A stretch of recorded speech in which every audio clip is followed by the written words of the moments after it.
Portland in crisis. We're going to lose downtown Portland as we know it. Tonight, 4 major property owners. I think there's just a lack of a sense of urgency coming from government officials. They tell us what needs to happen to save downtown. Unfortunately, right now, I think we have too much naysaying.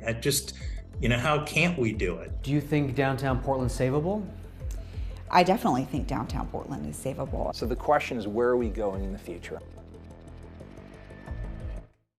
Walk around, you see it with your own eyes. And a recent study says Portland's downtown is one of the slowest to recover compared to other large cities. And so let's get to our investigator, Dan Tilken, who spent time talking with prominent property managers in downtown. They are trying to find solutions. And Dan, you also talked to the mayor, who says he has a plan. And the mayor is optimistic. Now, the developers represent a wide range of confidence that the major policy barriers can be crossed to rehabilitate downtown, which historically counts for almost 3/4 of all gross income produced in the city. Tonight, we break the dilemma down into 3 parts: the problems, the solutions, and reasons for optimism.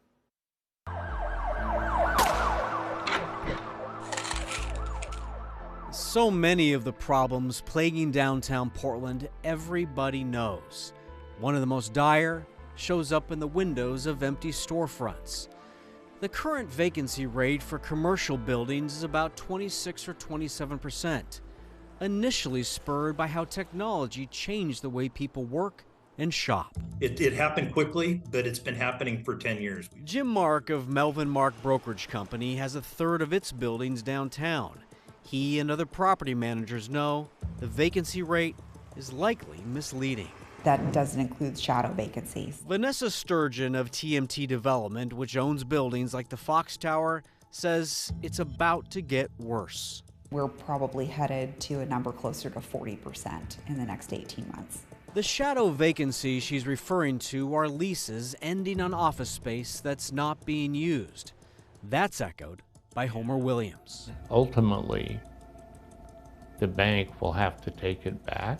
Williams was a driving force behind the Pearl District and the South Waterfront. So we will see, I think, this year, office buildings being auctioned off. It's already the reality. I mean, we have 20% of downtown Portland is in foreclosure or pre-foreclosure at this point. Mayor Ted Wheeler is well aware. 15 years ago, we thought we had it all in downtown Portland. But we also had a fatal flaw that we didn't see until the pandemic revealed it.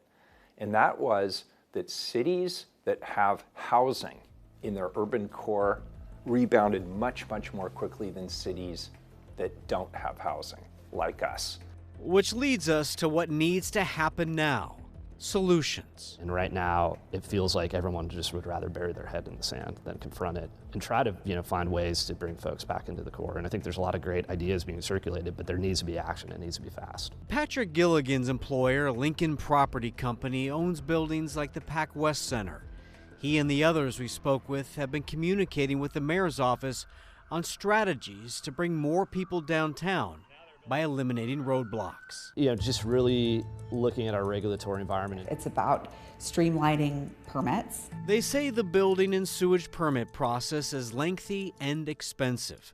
The mayor told me his office is drafting an ordinance to reduce the city's fees. Do you think that'll come with blowback from people assuming these are fat cats that are getting a break? Everything comes with blowback. But look, you have to focus on the goal. The goal is more housing. And if you want more housing, you need developers and you need investors in that affordable housing. And what they need is return on investment. It has to pencil out for them or they won't do it. One idea the mayor's office is exploring to save downtown is doing what New York City did in the 1990s. That's converting commercial buildings to residential. That way you would have more people living up above who then go downstairs to spend their money at businesses. The mayor's office has hired 2 companies to do a feasibility study. So I just don't see it.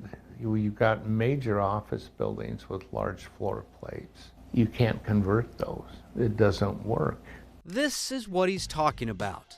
Apartments and condos need windows. If affordably sized apartments were built in a large building, all the space in the center would be wasted.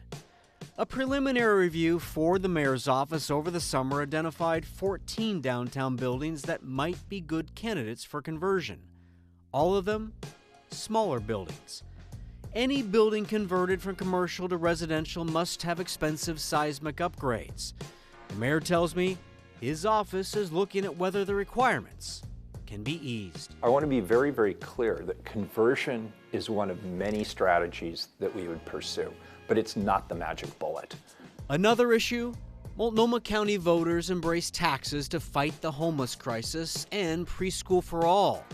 Portland now has one of the highest income tax rates in the country, which is pushing a lot of people out and deterring people from coming back to work in Portland, because if they live outside the county, they can work from home and pay a lot less in taxes. Another idea is to make downtown the state's 77th enterprise zone, or create similar conditions where investors would get tax breaks.